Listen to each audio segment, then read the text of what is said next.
Thanks to. I'd like to begin by giving you a heads up as to what you have a right to expect. First, I'll bore you a little bit by talking about me. I will try to put into some perspective my life experiences and how they relate to my interest level in World War II. Then, I'll tell you about my World War II remembrance room and what's inside it. After which, I'll speak to you about places I've been and things I've seen as they relate to World War II. I'll also share with you stories about people I've met. Lastly, I'll leave you with a message, and I think it's a message on which we can all agree. So if everyone's settled in, let's get started. Before I begin, this is going to be an interactive presentation, meaning questions and comments are welcomed and encouraged. That said, if you could wait until the presentation has ended, that'd be appreciated. Okay, now for the boring part. Please bear with me for the next 6 or 7 minutes as I try to connect the dots. For those of you whom I have not yet had the pleasure of meeting, my name is Fred Parker. And I have lived here at Veranda along with my wife Karen since 2007. First as a part-timer from 2007 through 2017, and as a full-time resident since. Prior to 2007, we lived part-time in Naples, first in the East End, before moving north in the late 1990s. We have 3 daughters, 2 of whom live here in Florida, and our youngest, who resides in the Boston area, who have gifted us with 5 terrific grandchildren. We truly feel that we live, by our standards anyway, an extraordinary life. But I'll come back to that later. As a boy growing up in Northwest Detroit, I did all the things that kids of my generation did. I went to school, played games like night tag and hide and seek, participated in organized athletics, and played Army. A lot of the guys that I grew up with's fathers were veterans of the Second World War and had returned with government-issued kit as well as war trophies from their time overseas. More on this later, too. By age 12, my fascination with Army stuff had faded, and I developed one of my 3 life's passions, ice hockey. I played organized hockey in the Detroit Parks and Recreation system until age 18, being 17, being fortunate enough to play on some championship caliber teams. At age 18, I hit the hockey lottery when I tried out for and was selected to play with the Farmington Flyer program, which was a giant upgrade from the Detroit Parks and Rec. Excuse me. We traveled the Midwest and in Canada, which was like a perpetual vacation for myself and my best friend, who also made the team. This experience ultimately leading to this. Now, just for clarity, the Farmington Flyers did not win the Stanley Cup. The picture was actually taken when Lord Stanley's mug was here at Veranda. The jerseys are throwbacks I had made for anyone who attended our 50-year reunion, of which there were about a half dozen. My love affair with hockey would last until I was in about my mid-20s. After officiating for a few years and even giving coaching a whirl, I retired and went on in pursuit of my second passion, golf. Sandwiched in between passions 1 and 2, I survived 12 years of parochial education, taught first by nuns and later by priests. The 4 years I spent at an all-boys Catholic high school were the closest thing that I ever experienced to being in the military. This level of discipline, as it turns out, would serve me well throughout my life. After graduation from high school, having not the interest level nor the financial wherewithal to attend college, I entered the workforce. For the next 20 years, I would move from job to job, gaining valuable experience and learning priceless life lessons from mentors who were acknowledged leaders in their respective disciplines. In 1986, I started my own business. And for the next 30 years, I would own and operate Parker Group of Companies, an electronic service and repair organization involved in the factory automation arena. I sold the business in 2017 and have been living the dream ever since.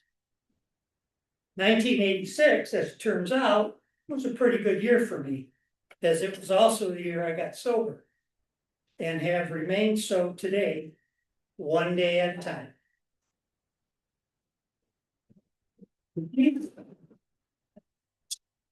Back to passion number 2, golf. My love-hate love affair with golf, anybody who plays can understand that, lasted from my mid-20s until about age 63. Married now and encouraged by my brothers and friends, I took up the game, and after a couple of rounds, I was hooked. I had the good fortune to belong to a private club in the Detroit metro area and was playing 4 or 5 times a week. It literally got to the point where I was planning my day around my golf activities and positioning myself so that I could play year-round, hence the place in Florida. And then 2 very meaningful events happened simultaneously. One, I began having lower back pain, which limited both the amount of golf I could play and the caliber I could play. And 2, a chance encounter with one of my employees who was in the process of constructing a shadow box for her deceased father. Excuse me.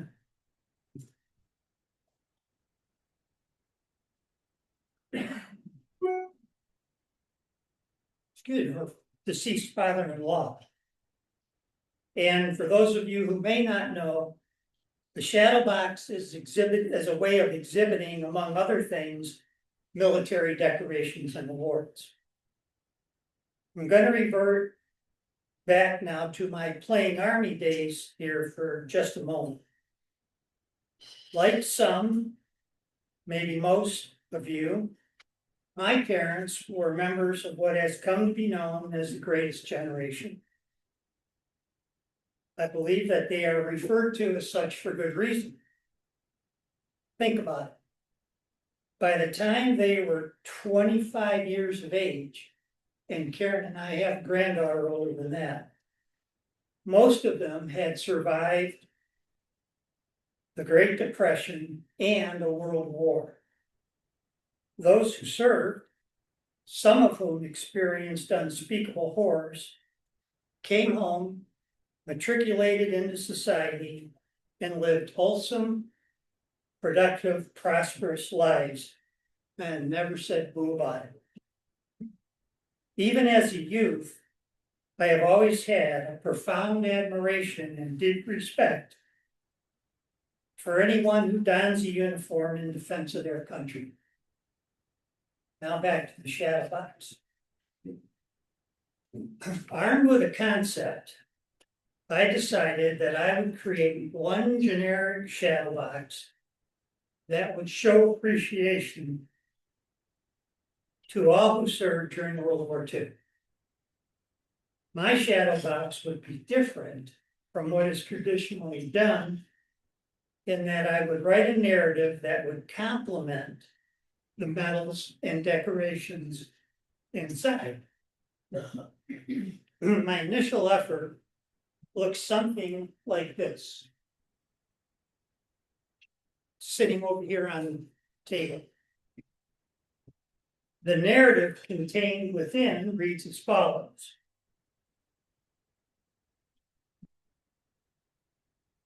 Decades ago and far away, a war was waged. Brave young men and women from across America rose up to help suppress tyranny and injustice. From the continent of Europe, across the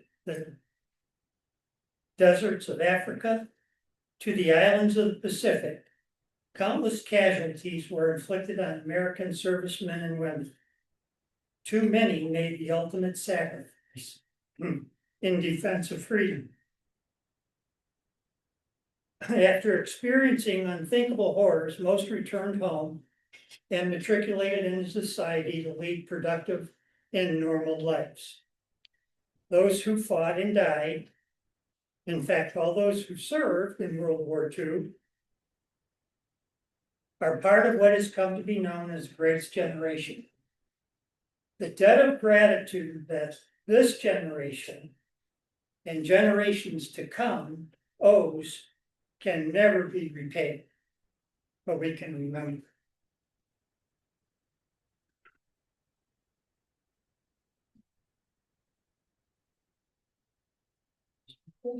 Okay. Soon, shadow boxes of various sizes and shapes would begin to replace the golf posters that adorned the walls of my home office.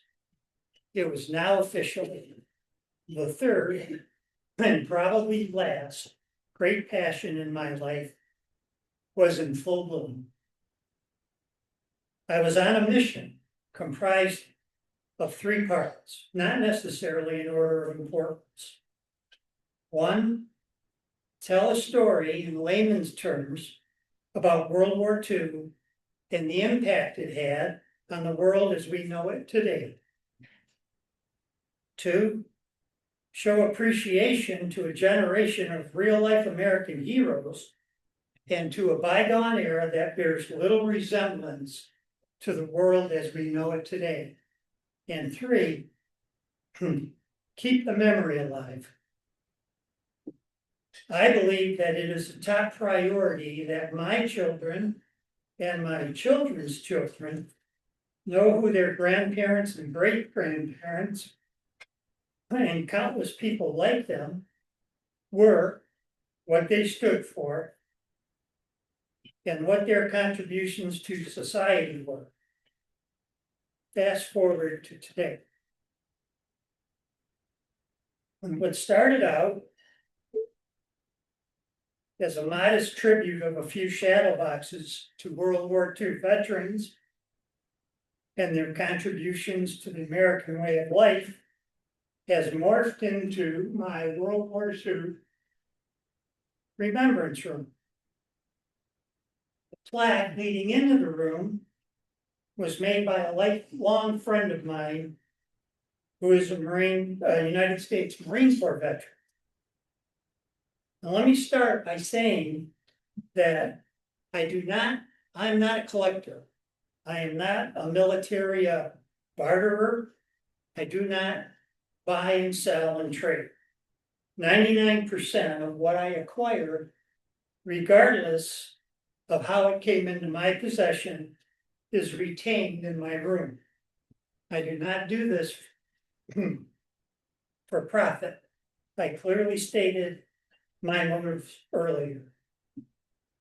That said, I now have on display decorations and awards to include patches, ribbons, medals, pins, and badges. Edged weapons such as daggers, swords, bayonets, and knives. Firearms such as pistols and rifles. Helmets, caps, hats, boots, leggings, jackets, as well as complete uniforms. Field gear such as mess kits, canteens, backpacks, gas masks, compasses, flashlights, and the like. Ground effects such as model airplanes and tanks were added to enhance the experience. I have obtained items from not only within the contiguous United States, but from some 20 countries worldwide.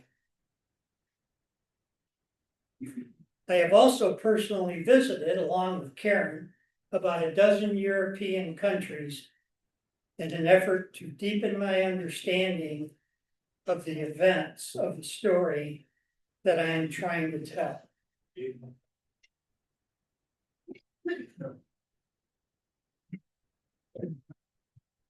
During my travels, I have stood over the grave of General George S. Patton Jr. while they played taps at the American Cemetery in Luxembourg City. And it was the general's wish that he be buried with his men. And there are some 5,100 of them there with him. I have visited Omaha Beach twice and attended the 80th anniversary celebration of D-Day. On my initial visit,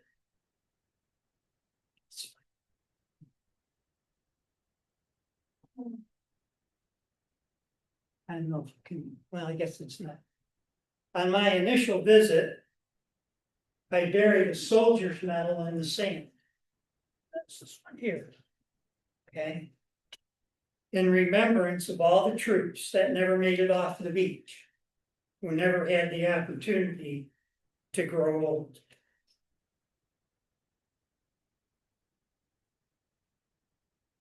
Also in France, I visited the town of Saint-Mary-Lys, famous for, among other things, a paratrooper from the 82nd Airborne Division getting hung up on the church steeple.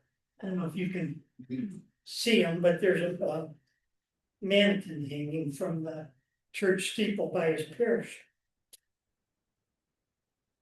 He would later be captured, become a prisoner of war, and ultimately escape.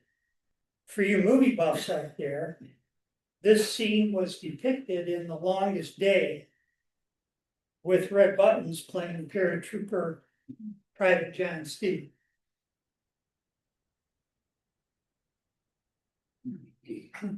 In Belgium, I sat in a foxhole in the Ardennes forest, dug by a member of Easy Company during the Battle of the Bulge, and preserved by the Belgian government. Easy being the unit immortalized in the Hollywood production of Band of Brothers. This exhibit is an homage to Technical Sergeant James Powinski of the 101st Airborne Division and the troops with whom he served. Contained within are artifacts awarded personally to Sergeant Powinski. They are only on display as I have done exhaustive research to ensure that he has no surviving next of kin. Also, I collected the branch fragment shown during my visit to the Ardennes.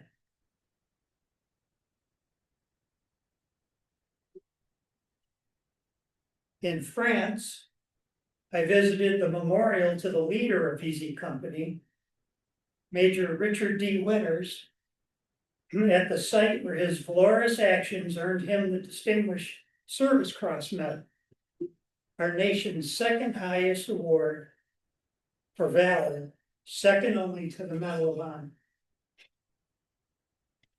This guy is the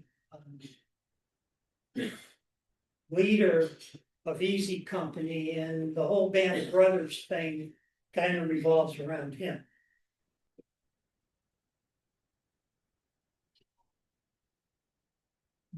Also, while in France, I visited Pointe du Hoc, where the Second Ranger Battalion scaled sheer 100-foot cliffs in a daring commando-style raid in search of German artillery pieces that were shelling the troops landing on Omaha and Utah Beach. Ranger losses for the action were 80%.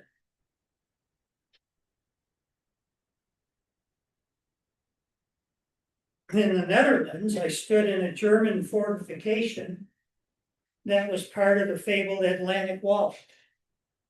Notice how the bunker is cleverly disguised as a Dutch cottage in an effort to confuse and divert Allied bombers.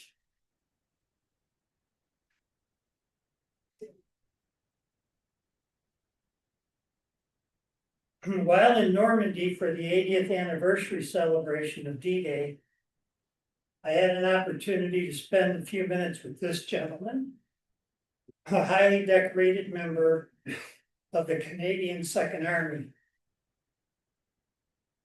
Both of us were overcome with emotion as I tried to convey to him as best I could the gratitude I felt towards him for his contributions to the wonderful life I enjoy today. He was one of the lucky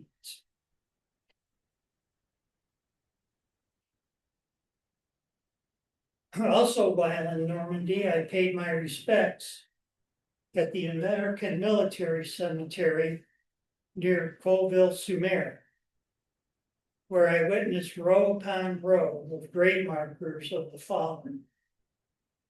Too many crosses, too many young lives snuffed out.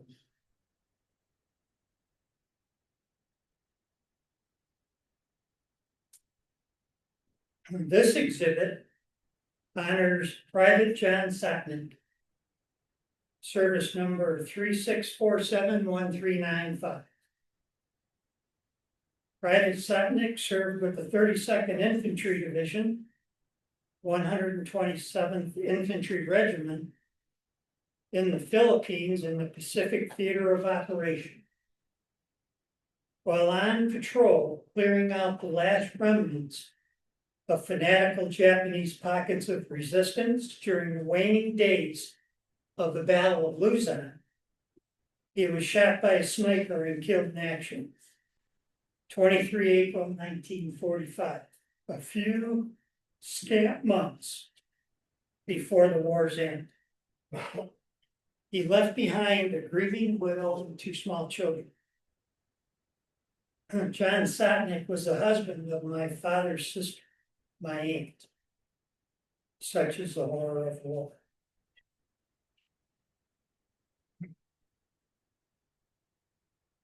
Along the way, with some help from my wife Karen, a lot of help actually, I gained some appreciation for art.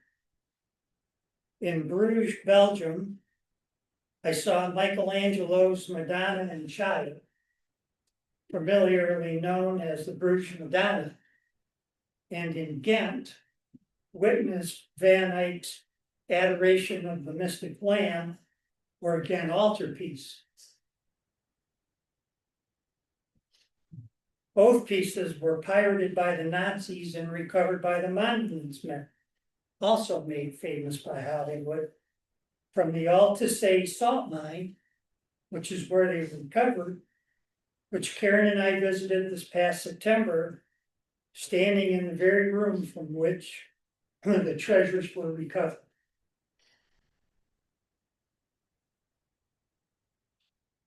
Without hesitation or reservation, I say to you now that the most disturbing place we visited was a small town in southern Poland named Oświęcim. You would most likely recognize it by its Germanized name, Auschwitz. Our very first journey to Europe was in 2013, and we made the trip with our oldest and youngest daughter, Unfortunately, our middle daughter couldn't make the trip as her children were still young. None of us will ever forget the testament we witnessed to the atrocities that took place there. We stood in the gas chamber where victims were herded like cattle to meet a fate deserving of no human being. We saw the crematorium, efficient in their function, ghastly in their purpose, and witnessed rooms full of eyeglasses, shoes, even human hair. This photo is of the main railway into the camp. The stone that you see at the bottom is my constant reminder of what took place there and why I'm telling you this story now. The second photo is a replication of a rail wagon used to transport victims to the camp. The inset photo is the real thing. Lastly, this photo is of a camp star, which all Jews were forced to wear so that they would be easily recognizable. While unissued, it is authentic and vintage to the period. Let's move on, okay? While I've enjoyed my travels in quest of knowledge, disturbing as they may have been at times, without question, what I have enjoyed most is meeting the people. This Pearl Harbor grouping was acquired from the daughter of Lieutenant Elliott B. Simpson, who entrusted me with its safekeeping. It consists of Lieutenant Simpson's waistcoat, his Pearl Harbor Survivor Garrison's cap, his awards and decorations, his parade sword, and a flag that was presented to him by the Department of the Navy. The flag having been flown over the Arizona Memorial.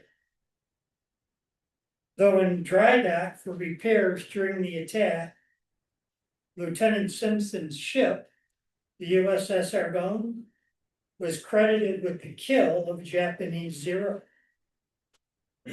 As a side note, the women's ambulance driver's corps uniform shown on the right-hand side of the photo belonged to Lieutenant Simpson's wife.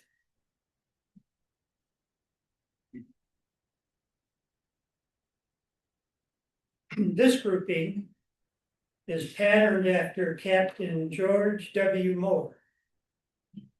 Captain Moore fought with the 3rd Infantry Division and was awarded a Silver Star Medal and Bronze Star Medal for valor, and 3 Purple Heart medals for wounds sustained in combat.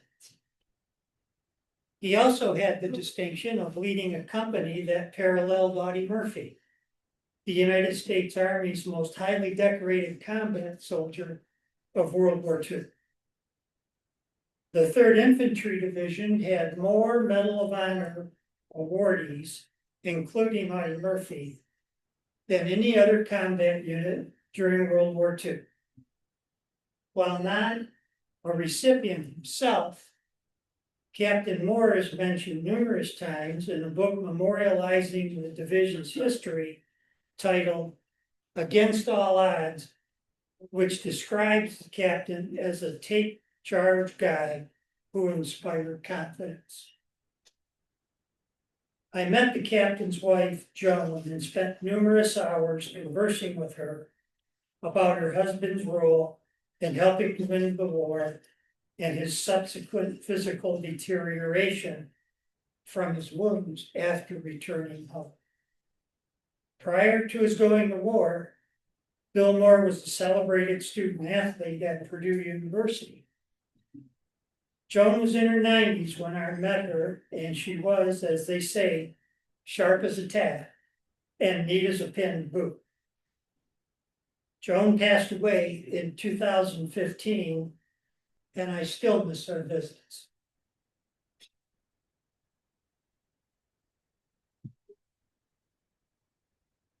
I could not end this presentation without mention of two very special people.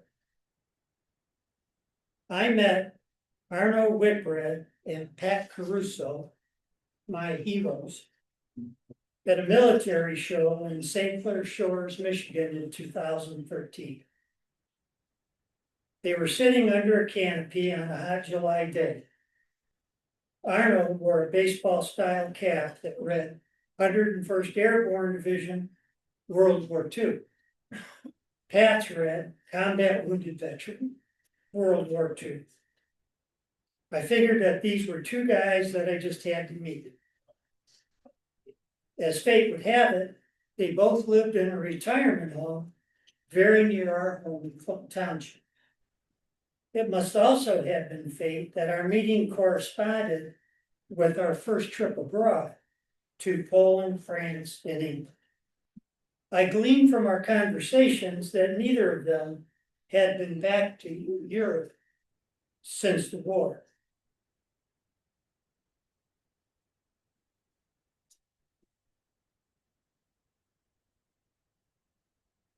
During my first visit to Omaha Beach, I brought back some sand packed in a shoe polish tip.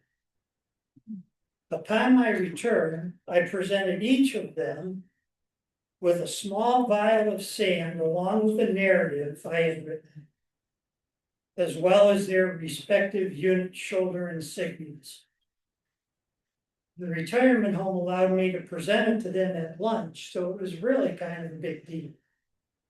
That would be this picture right here. The unit thought that they'd just been awarded the Medal of Honor. The other residents of the center gained a new measure of respect for Arno and Pat that day as well. The event continues to be a highlight of my quest to keep the memory alive. And before I close, I would like to tell you just a little bit about Arno and Pat. Arno, the 101st Airborne Trooper, landed in a glider on the morning of D-Day.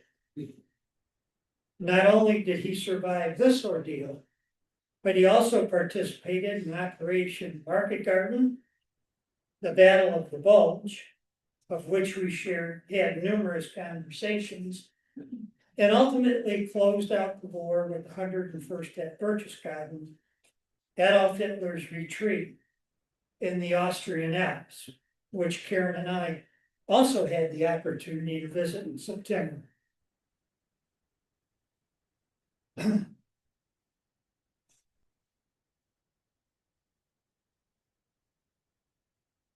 Arno once told me how he spent 30 consecutive days living outdoors in temperatures that plummeted to 30 degrees below zero, and how he existed on one ration box a day, oftentimes eating nothing at all. After relating the story to me in a relaxed, matter-of-fact fashion, he looked at me with a face void of all expression and said, in a soft, low voice, "You know, Fred, we lost a lot of good memories. Oh, we have lost a lot of good memories." Corporal Whitbread was awarded numerous decorations, both by the American government and by the Belgian government and France as well, including a Purple Heart Medal for wounds sustained in combat and multiple Bronze Star medals for acts of valor. This is what Arnold's shadow box would look something like. Arnold passed away in 2019 at 98 years of age. He was a true American hero, although he would never acknowledge the fact. He was also my friend, and I miss him. Pat Caruso served with the 26th Infantry Yankee Division and landed on Utah Beach on D+17. Pat spoke openly and freely of his war experience and regaled me often with tales such as his being George Patton's barber and how he earned his Purple Heart Medal by being shot through the arm just as casually as I'm giving this presentation. He once told me of a run-in that he had with Patton after failing to salute him. When challenged as to why he didn't salute, Pat calmly responded, "Sir, there are enemy snipers in the area, and I would hate to see the general with a bullet hole in his head." To which Patton replied, "I would expect nothing less from troops I train," or something to that effect. Pat died in 2015 and rests eternally at Arlington National Cemetery. An honor truly fitting this great American patriot. Karen and I were fortunate enough to be able to attend the ceremony. As a footnote, Pat's son approached me at the cemetery and said, "I understand that you've got some kind of World War II room in your basement. When we get back, call me. I've got something for you." This is what he gave me. This is Pat's shadow box, handcrafted by Pat himself. And it speaks loudly and clearly to the intent of my World War II remembrance room, and honestly is the centerpiece of my collection. And truly one of my prized possessions. Interestingly, and I did not know this until just prior to the ceremony at Arlington, Pat Caruso had a niece. Her name was Diane, and I had known her for years since we worked together in our early 20s. Diane married a guy named Bill, who just happens to be my best friend and the guy shown with me in the Stanley Cup picture. Talk about a small world. Sadly, Arno and Pat had few visitors at the retirement home. I would visit them regularly, and at the holiday season, Karen would prepare a gift basket with chocolates, nuts, fruits, and other seasonal goodies. They probably ate more in one night than they ate an entire month in Basco. What follows are some additional pictures of my remembrance room so that you can gain a little better perspective. Okay, that's looking in the door, entranceway. That's my Winter Soldier mannequin. It's an American GI, as he would have been outfitted during World War II. The scarf type thing that he's got on, it's called a balaclava, and it was actually Pat Caruso's. He gave it to me and told me he wore it through the entire siege of the Battle of the Bulge.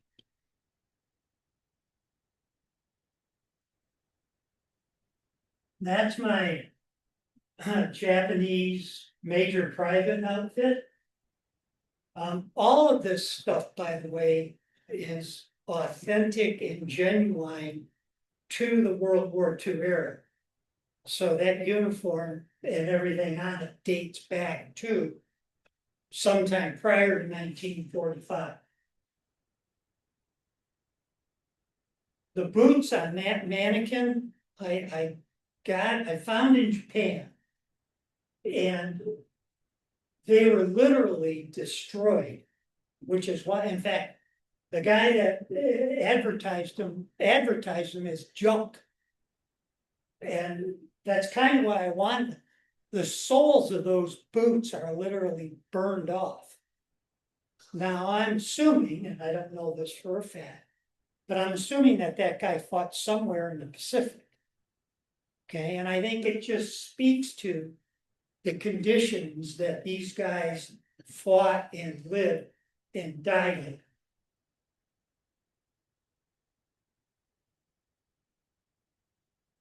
in.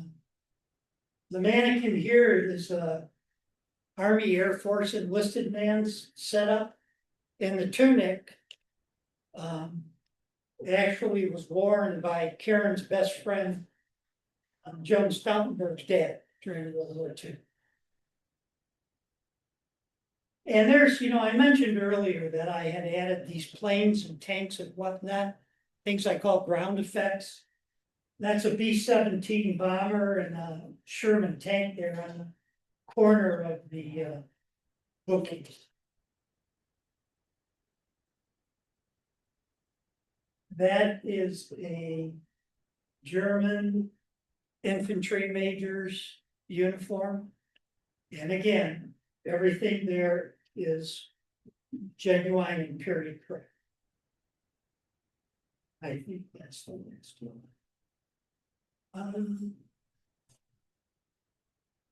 Yeah, that's the back of the head of the Winter Soldier.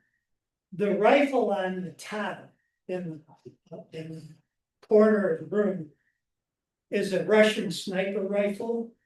And I don't know how many movie buffs we've got out there, but if anybody has seen Enemy at the Gates with Jude Law, it's a movie about a famous Russian sniper during World War II, killed all kinds of Germans, but it's the exact same kind of rifle, and it's back here on the table.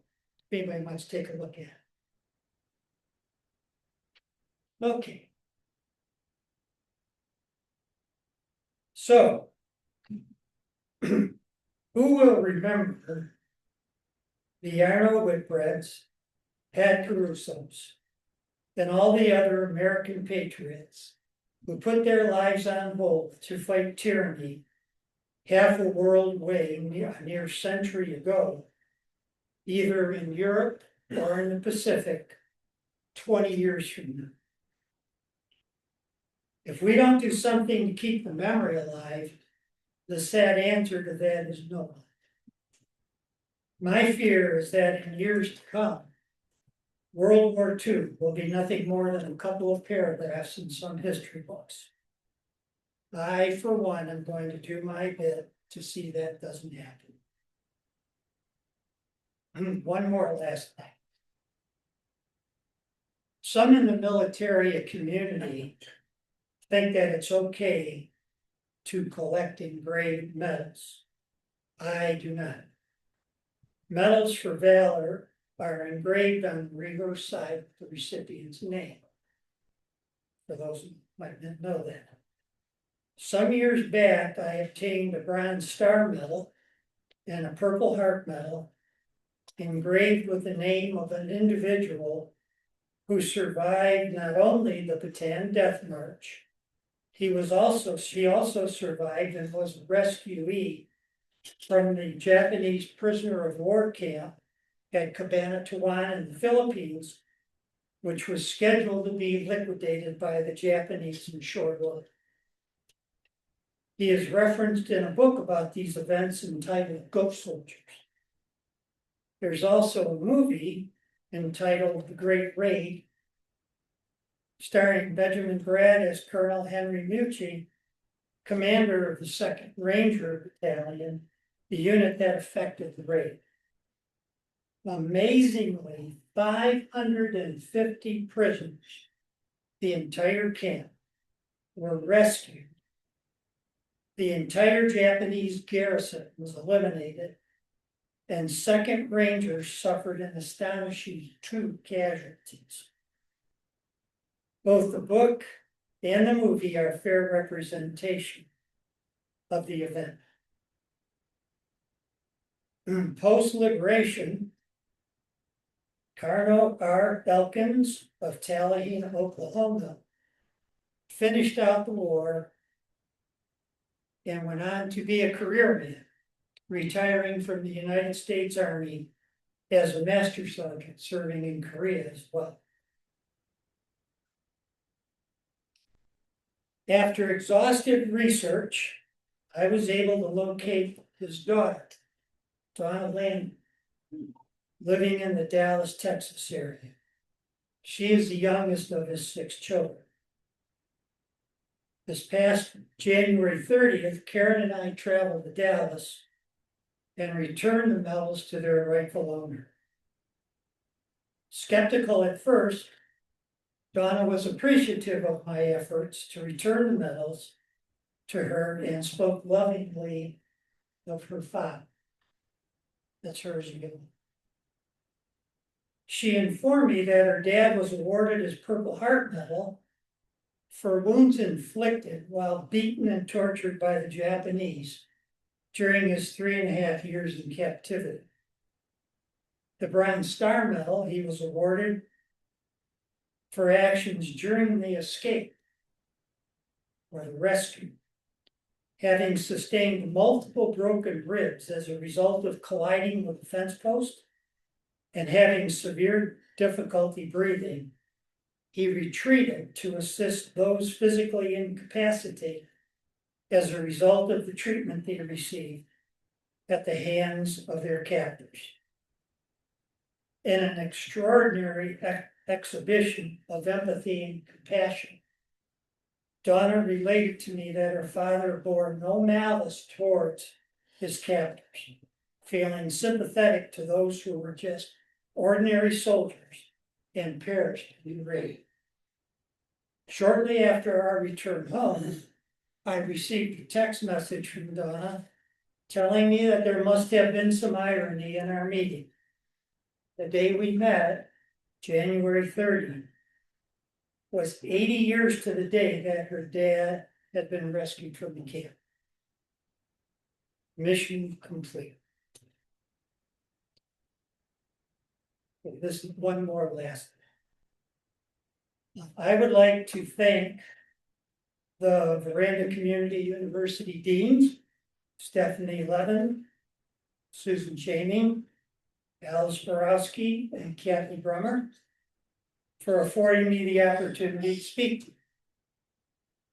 Thanks to Daryl Platt, Holocaust educator, Veranda resident, and fellow presenter, for her guidance and support while I was in the process of developing this presentation.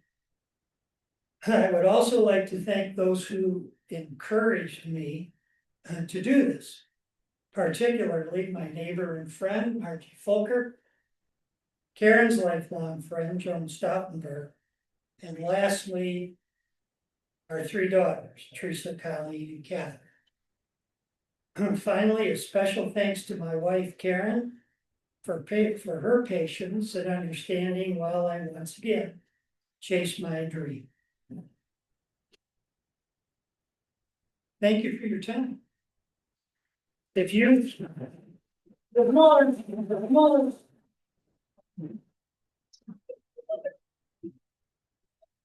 It works every time.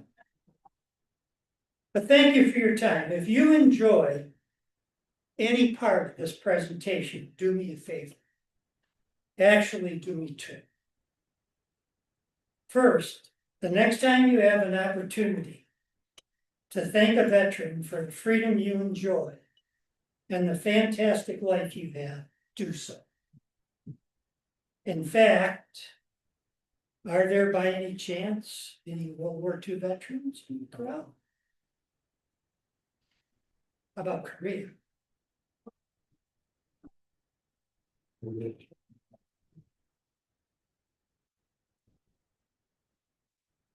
Cold War? Anybody? Vietnam?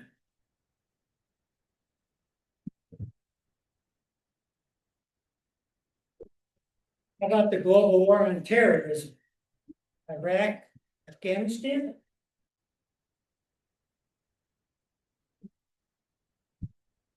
I would like all veterans, regardless of the era during which you served, your branch of service, or your MOS to please stand and be recognized.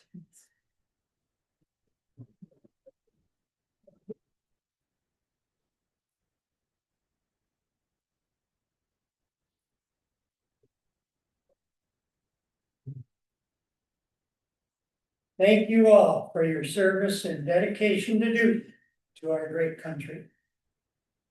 Yes, the second thing. Make a contribution, large or small, to the Veterans Association of your choice. Our vets really need our help. The website is. Thanks again for the courtesy of your time. Now.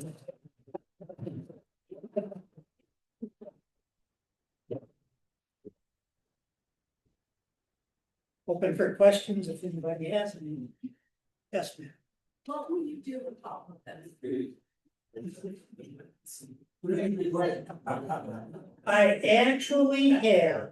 What am I gonna do with all of this?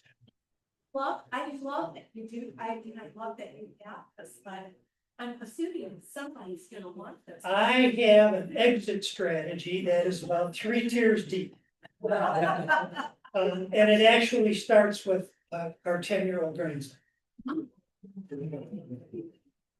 He's pretty interested in it, and I've already teased him a little bit, so that's probably. And then, you know, what he can't take or doesn't want, I'm going to dispose of in different manners, because, you know, I'm the only one who knows what's in that room and what the value is. And I'm not gonna burden Karen with that, so I got plans. Thanks for asking. Anybody else? What was the city when the memorial was in? You remember? Yeah, well, it was in Normandy. It was because the monument is actually at Brecourt Manor, which is where he was. He didn't win anything, but that's where he did what he did to be awarded the Distinguished Service Cross. So it's in Normandy. That's it. Okay. Yes. From your experiences of so many veterans of World War II, how do you think they were so silent to our next generations about their experiences? Well, that's a great question, and obviously I can't speak for them. But you know, they were just a different breed. You know, I guess I'd say a couple of things. You know, number one, World War II was a war that united the country. Okay. And Vietnam veterans in the crowd, please allow me a little language here. Vietnam divided the country. You know, so a lot of these guys coming home didn't want to talk about it. Finally, you know, America got smart enough to recognize these guys' contributions, and now, you know, it's a different story. But you know, I guess again, it was a different generation of people. They went over there, and it's just like my two heroes. You talk to them, what they did was no big deal. They had a job. You know, they went over there, they did their deal, they came home. Okay, I did that, now it's time to get on with life. And that's what we did. Okay. Okay, I just want to say thank you to everybody. Thank you, Fred. That was just so interesting. Thank you. So pick one of these and somebody's going to win this one. No. But better not. Okay, hang on. Okay, 199592. 199592. Anybody? What? 199592. No? All right, I'll pick again. All right. 199598.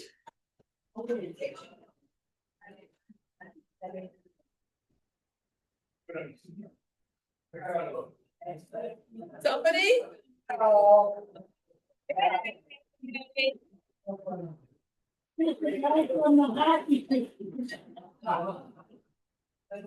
About that?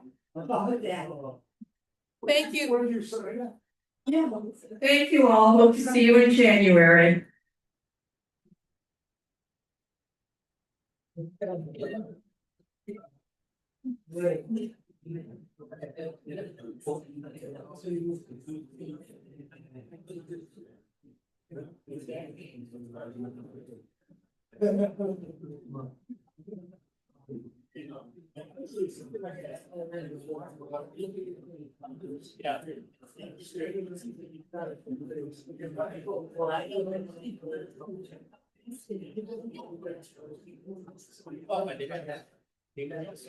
Yeah.